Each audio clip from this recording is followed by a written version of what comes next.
Hey, everybody. Thanks for joining us again this week. Last week, just to do a little recap, we talked about communication that builds trust. If you didn't listen to it, or if you weren't able to join us, go ahead and check that out. It was really good content, really good information. And also some of that was sent to you guys this morning in an email. We're going to be starting a new series. Oh, excuse me. Excuse me, on goal setting, planning, and vision alignment. Those aren't very sexy topics, but I promise you that the information is really good.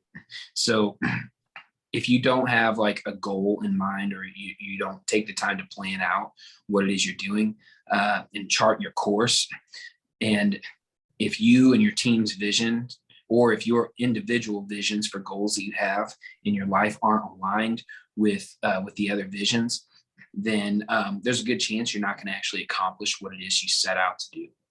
If your destination is not set in stone, and your course isn't mapped out before you set sail, then there's a high probability you won't actually arrive where you wanted to be, and you definitely will not arrive in the manner that you wish to get there.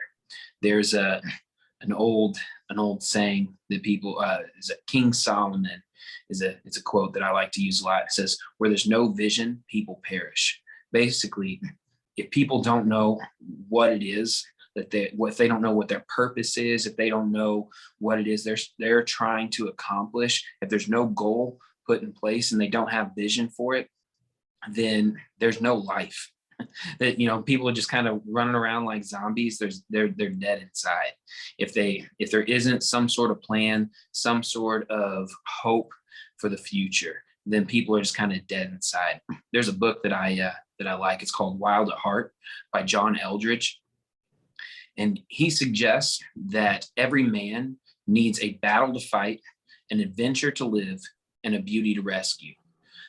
Essentially, what he's saying is that these are courses that have already been set in stone that bring purpose, fulfillment, and enjoyment to our lives.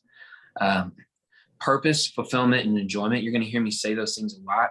It's because a lot of the leading psychiatrists and psychologists, when they get together and they try and define what happiness is, they say the three main, like macronutrients is what they call them. There's a lot of other smaller things that can lead to those that are micronutrients that are important, but the three main macronutrients to living a happy life is living a life with purpose, something where there's fulfillment, meaning you do a job and you get paid on it. There's a fulfillment of your work, and enjoyment, things that you actually enjoy to do, being outside, going fishing, playing with your kids, whatever it is. If you have those macronutrients, then you can typically live like a happy and healthy life.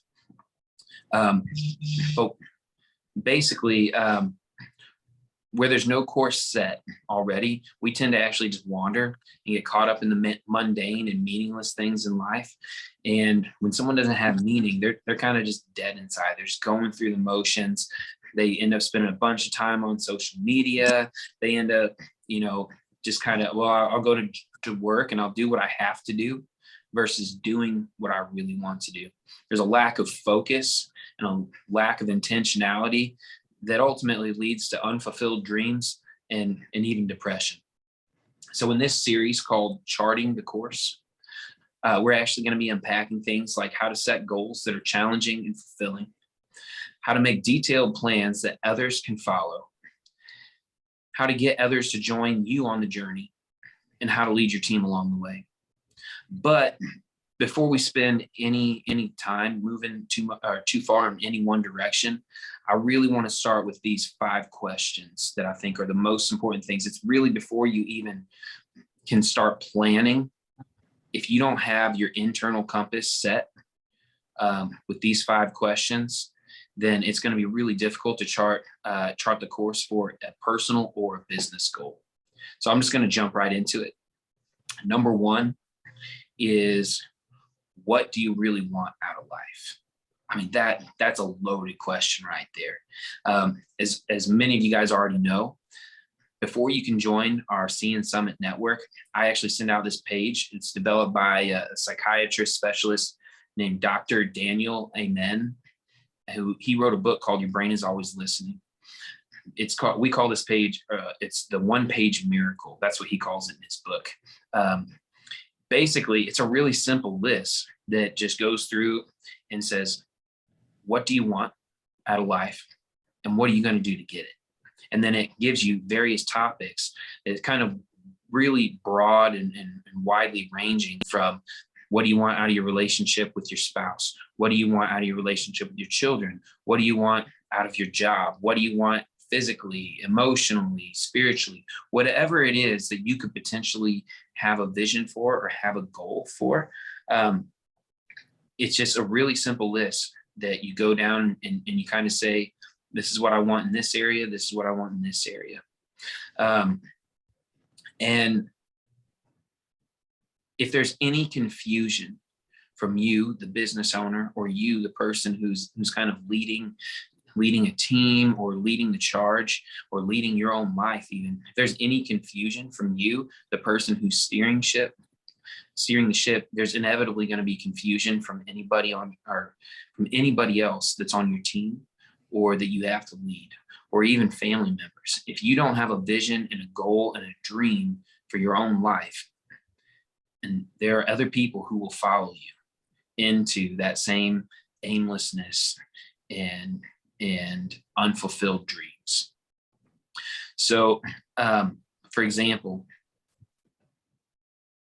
some people, they want this like successful $100 million business. Everyone likes the glamour and all that stuff, but rarely do they ever really want to pay the cost. I was talking with somebody earlier today about dieting, and they were like, I really want to lose weight, but I also really want to eat that piece of cake. And so you have conflicting goals here. And sometimes you have one goal that's so in conflict with another goal that you can't you have to choose between. You actually have to choose between the goals and decide which one you're going to have, because they're conflicting with each other. Having your mind settled on what you really want out of life is the first step that should definitely not be overlooked when you're charting any course. I don't know how many times I've seen people say, I want this or I want that. And then when they really start counting the cost of what it's going to take, they don't take into consideration that how it's going to affect their life and how it's going to affect other people's lives around them. And then they find out that they really actually wanted more time with their family. And having that $100 million business does not normally equate, especially in the building process. It may equal that someday. You may get to that destination someday, but for probably the next 5-10 years or more, it does not look like more time with your family. So if you're really wanting more time with your family right now, there are ways to get that, but building a giant business may actually be a goal that's in conflict with a more important goal in your life. So I want to reach out. I know we got a few different people on here right now. Has anyone ever started something that ended up costing more time or more energy or more money than you expected? Is there I want to hear some feedback here. Does anyone have like a good story? Oh yeah, I can definitely speak into this. So my basement had water that was leaking in, and I was told by the previous owner that I bought the house from that all I needed to do was to put in a French drain around the perimeter of the house, and I do that and the water's gone. And so I rented an excavator. I paid all kinds of money for gravel and all of the drain piping and everything that was needed for the French drain, which was only a couple $1,000s, but I thought I was stopping the water in my basement at that point. And turns out that did not fix my issue. I had other issues with water in the basement that a French drain wouldn't fix. And so then $10,000 later, I have Wood's Basement Systems out, and they install a triple battery backup sump pump, and now I'm water free. But it came at a higher cost and time and headache for sure. Yeah, I'm sure you could have been doing a lot of better things with that money. And I'm sure that you would have been a whole lot further in your basement remodel that you're doing, had you not encountered those hiccups. So the destination might still be the same, but because of bad information along the way, you set a course that you ended up having to correct, because you had information that was missing. And had you actually, gone with maybe a different opinion on that, you could have solved the problem a little bit faster and with a little bit less headache and money. Would you say that's probably true? I agree 100%. And now I know, so I won't do it the next time. Hopefully I wish that was a rare story. I do. And it happens with a lot of people in a lot of different areas, but I can think of 2 or 3 situations with this exact same instance when it comes to basements that to friends of mine that have happened just in the last couple months. And it's really unfortunate, but let's go ahead and get back on topic. So the first question that you want to answer is, what do you really want out of life? And having that internal compass set. The second question that I think you should answer before you start charting your course is, what is your current position? So has anyone ever tried to use a GPS without their location on? It basically, it takes a whole lot more time. If you don't know where you are currently, you can't possibly plan the best route to get there. So I ask the questions like, what knowledge, experience, and skills do I currently have today? Who's already on my team that we can pull on and utilize? What are some of my current resources? How much money's in the bank? What tools do I have? How much time and energy do I currently have? This is something as guys in the contracting fields, we're really bad at actually taking account of where we're at. Just on general, because we just push on and push on and push on. But if we don't take the time to actually sit down and figure out where we are currently and take account of all of our resources, we may find out we actually don't have enough to spend to get to our destination. How much time and energy do I have to actually give in this season of my life? Counting the cost of the journey is extremely important, but you can't actually fully understand the weight of the cost and until you know exactly what you have to give today. And I've seen a lot of people burn out and never reach their destination because they thought they started their journey and they thought they had more time. They thought they had more money. They thought they had more experience and resources and people on their team and energy, et cetera, than what they really had to spare. And we see it all the time, especially in remodels. They don't chart a really good course from start to finish. So what ends up happening is they abandon them. I don't know how many remodels we've taken because of poor planning and because they didn't take account of where they really were, and they didn't assess their current situation properly. So then they had to adjust, and they found out it cost way more than what they intended to spend. And I think I see people do this with businesses as well. So really taking account of where you're at personally. How much time do I have to give to this thing? Am I all in? Am I 99% in? Am I all in unless it starts eating into this particular activity? Am I willing to sacrifice weekends? And, these are all specific questions, because that I think you should answer, because owning a business, it can be taxing, it can be demanding. And very rarely do I see the cost of owning your business go down. And typically, as you get further along, the cost actually goes up. So take an account of where you're at, not just your finances and your physical resources, but those non-physical resources like time and energy. Am I really going to have that along the journey? So the next thing, and I think this might be one of the most important, the question number 3 is, what does the destination look like? We've talked about vision and everything before, but success is relative to each individual. And one person's retirement on the beach may actually be another person's personal prison. You know, part of having a vision is actually being able to visualize what the destination looks like. And the more specific you are and the clearer the vision becomes, you have to define it in great detail. I even like to use all 5 senses when I start describing, I'm going to have a house and it's going to look like this. It's going to meet this need. It's going to, when I wake up in the morning, it's going to be, it's going to feel like this. This is what success looks like to me. You actually cannot be too specific when you begin to define these things. And we'll talk more about why it's important to have very specific vision for something.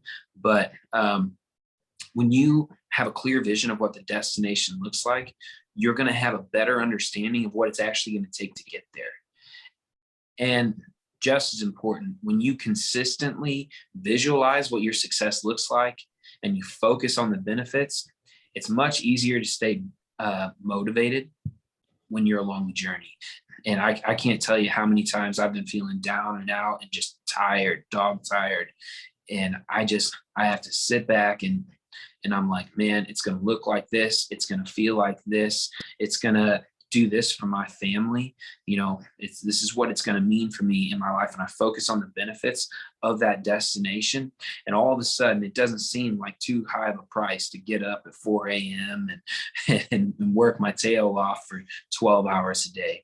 When you begin to focus on the benefits and connect that goal with the other goals that you have in your life. So number 4 is another important step. And another question that really needs answered is, what is the cost of this journey going to be? As you begin to actually look ahead, as you assess where you currently are, and then you assess where the destination is going to be. Now, those are the 2, you have to have a beginning point and an end point. Now you start thinking about the journey. This is actually kind of a complicated question. And it's really impossible to calculate exactly. There's no way you're going to know exactly what it's going to cost once you get started, because plans change, business markets, they rise and they fall, and life happens to all of us. However, if you continually ask yourself the right questions and you stay flexible to make the adjustments that you have to make, then you can actually stay right on course and eventually reach your destination. After you take account of where you're at and where you're going, you can begin to dial in what it's going to take to get there. Like, what resources am I going to need in the future? What additions to the team will be necessary in the future? One of the things I really like doing is coming in and assessing strengths inside of a business. For instance, we've got Damien and Ryan, who are new here on the call. Damien has a set of strengths. Ryan has a different set of strengths. And together, they're stronger together. They're stronger as a team. However, when they start adding other people with other strengths, they're going to be even stronger. So one of the things, you want to really focus on your strengths, but I really like finding where all the holes are so that we can begin to delegate some of those tasks that we're not super great at to people who are better at those particular things. For instance, Johnny, who's on the call here, he's a numbers guy. I'm not a numbers guy. I'm like a big picture, the vision. I can manage people, but But Johnny, he's been able to step in, and I delegate some things that he's really good at, and he actually enjoys. And by taking those things off my plate, it takes a ton of stress off my plate, and it gets done more efficiently and creates purpose and fulfillment for him and his job, and enjoyment, because it's something that he actually enjoys doing. So assessing what you're going to need, who you need, where the holes are, because wherever those holes are, those things that you're going to have to gain extra resources. You're going to have to add extra people to the team. Those are things I would calculate in as the cost of the journey. How much money is it going to cost? How is this going to affect my team that I currently have, my future team, and those that I really care about around me? That's one of those things I don't think a lot of business owners tend to stop and weigh in, is that if you have people who are close to you and you are working your tail off and you are potentially stressed, or you're tired and you're stretched, there are costs to owning a business or to achieving any goal that go beyond financial and physical costs. So I think that if you have a solid plan, not just that includes your financial things, but includes how this is going to affect my family, how this is going to affect our other future goals and our quality of life. If you have a solid plan before you get started, I think that's a really good place to start. And again, just a reminder, when you start on any journey, in my experience, the cost very rarely goes down, even if we just take like a rehab into consideration. When we come in and we give numbers, we try and be very thorough and chart the course with a lot of detail and give a vision of what this thing's going to look like in the end. However, when we start tearing into things, we realize there are steps that we didn't know we were going to have to take. And so you have to kind of understand that when you set out on a journey, the cost is probably not going to go down. Whether that's a financial cost, a time cost, an energy cost, and all those other things that they're a little bit harder to measure. So that leads us to our last question that I think really will be beneficial to answer before you get started. And this one, it's a little less to do with the actual planning part of it, but I think it's just as important. It's what characteristics are needed to reach the destination. In my opinion, I think that who you are should actually take priority over what you do. I've heard it said many times from a lot of different business owners that we hire for character and we don't hire for skills. So it's important that you have a team that has the skills that you need, and they need experience. But what I found is that it's actually much easier to train people in the skills that they need than to change somebody's character.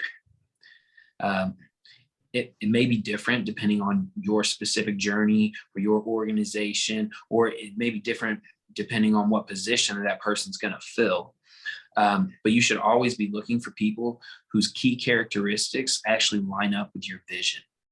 So at Sea+Summit, we have 3 specific key characteristics that we've determined are necessary to reach our specific destination.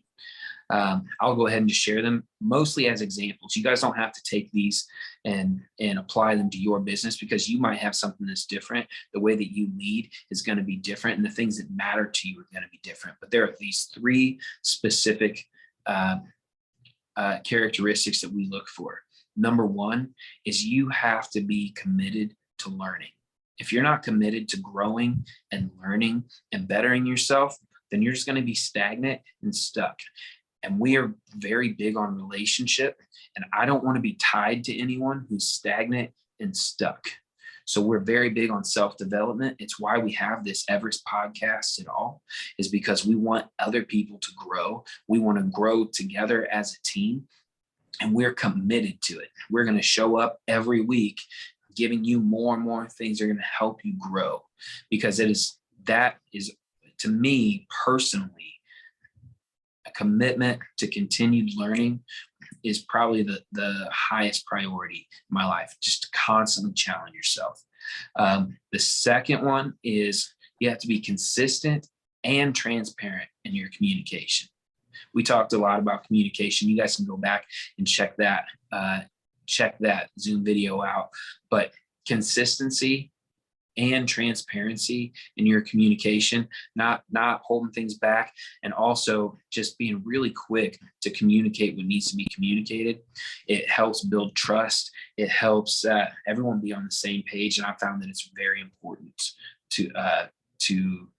it's extremely important for us to reach our destination.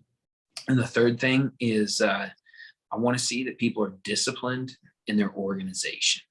So if you are not an organized person, and I'm not saying you have to be the best organized person. Actually, some of the highest performers that I know are not super organized. But what they do is all the things that need to be organized, they delegate out. They delegate out their organization. I don't care if you're the most organized person or if you delegate your bookkeeping, your paperwork, all those things that need to be organized. You have to have someone who's disciplined in organization, or else it's going to affect your communication. It's going to affect your leadership ability.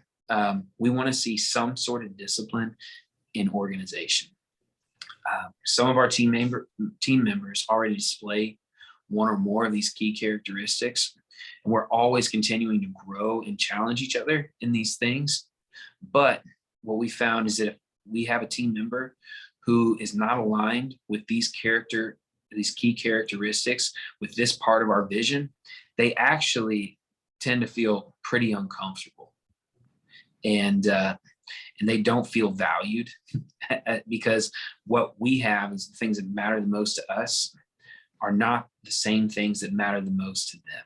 We're kind of speaking different languages. And sometimes we can figure out how to speak the other people's languages and learn to work within the same environment. And sometimes our visions for our life just do not line up.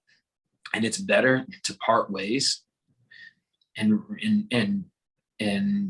to preserve the relationship rather than just butting heads and grinding gears trying to figure it out. So we try really hard not to delay those hard decisions. If people don't line up with our key characteristics, then we notice it early on, and we have hard conversations, but they're hopefully those people are going to land in a place where their vision lines up with the other people's vision around them. So when your internal compass is set, just to kind of recap, and you know what it is you want your story to look like, only then can you begin adding members to your team that are actually necessary for you to reach your destination. Nobody can get there alone. It's just not the way the world works. You're not going to get to your destination alone. But if you take the time to figure out what those key characteristics are, and then you begin to look for people to add to your organization and add to your team who have those key characteristics, it's going to save you a lot of time and headache in the future. I like a lot of quotes and stuff, as you guys will continue to see. But there's one I hear it, probably one of the most quoted quotes in business is fail to plan to fail. And it's pretty self-explanatory. If you don't make a plan, if you don't count the costs, if you don't answer these 5 questions and implement those into your plan, then you basically already have a plan, and that plan is failure. There's no other option. And then another quote, it's another cliche saying, but it says, no plan is actually just a bad plan. So there's a plan in place, regardless of whether you take the time to chart your course and to take the necessary steps to have a good plan. Regardless, like the plan, no plan is a bad plan. So this week, I want to challenge you guys. Our weekly challenge is to take one goal that you currently have, write it down, describe it in detail. Use all 5 of your senses to describe it. Clearly define what success looks like to you, and then answer the questions, how will I feel? And how will this success affect my life and the lives of those around me? I appreciate everyone jumping on here today. I know we're just kind of running through this, but I promise you it's really good information. We're going to send kind of a summary of this out to you guys in an email. It's also going to be up on our website. That's seeandsummit.com or seeandsummitsolutions.com. And we're also going to put it on our blog as well. So I appreciate everyone being on here, and I will see you guys all next week. Thank you.